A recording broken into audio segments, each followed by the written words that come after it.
নবম শ্রেণী পেরিয়ে এখন রিয়া পড়ছে দশম শ্রেণীতে। দেখতে সে খুবই সুন্দর, হাসলে গালের টোল যেন ফুলের মতো ফুটে ওঠে। কিন্তু তারই হাসির আড়ালে লুকিয়েছিল একরাশ ভয় আর হতাশা। সামনে এসএসসি পরীক্ষা, অথচ রিয়ার টেস্ট পরীক্ষা একেবারেই খারাপ হয়েছে।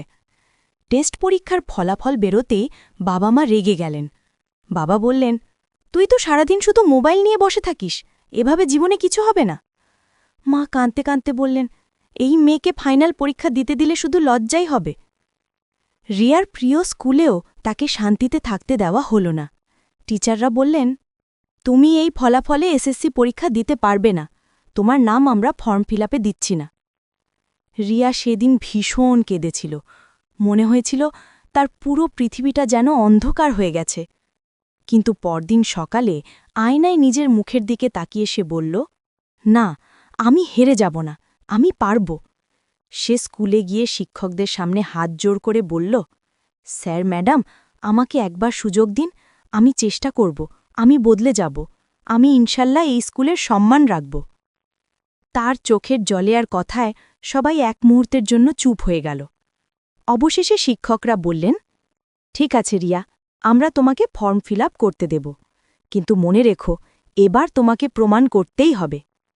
সেদিন থেকে রিয়ার জীবনে নতুন অধ্যায় শুরু হল। সে সকালে ভোরে উঠে পড়াশোনা করত, সময় মতো সব ক্লাসে যেত, ফোন দূরে রাখত, টিচাররা যে প্রশ্ন দিতেন সেসব লিখে প্র্যাকটিস করত। ঘুম পেত, ক্লান্ত লাগত, কিন্তু সে থামত না। তার চোখে ছিল একটাই লক্ষ্য, আমি প্রমাণ করব, আমি ব্যর্থ না। দিন যায়, মাস যায়, অবশেষে এলো এসএসসি পরীক্ষা। রিয়া পরীক্ষায় আত্মবিশ্বাস নিয়ে লিখল। পরীক্ষা শেষে সে শুধু বলল, আমি আমার সর্বোচ্চটা দিয়েছি, এখন যা হবে ভালোই হবে। কিছুদিন পর ফলাফল বেরোল। রিয়া অবাক হয়ে দেখল তার নাম প্রথম 10 জনের তালিকায়। বাবা মা চোখে জল নিয়ে তাকে জড়িয়ে ধরলেন।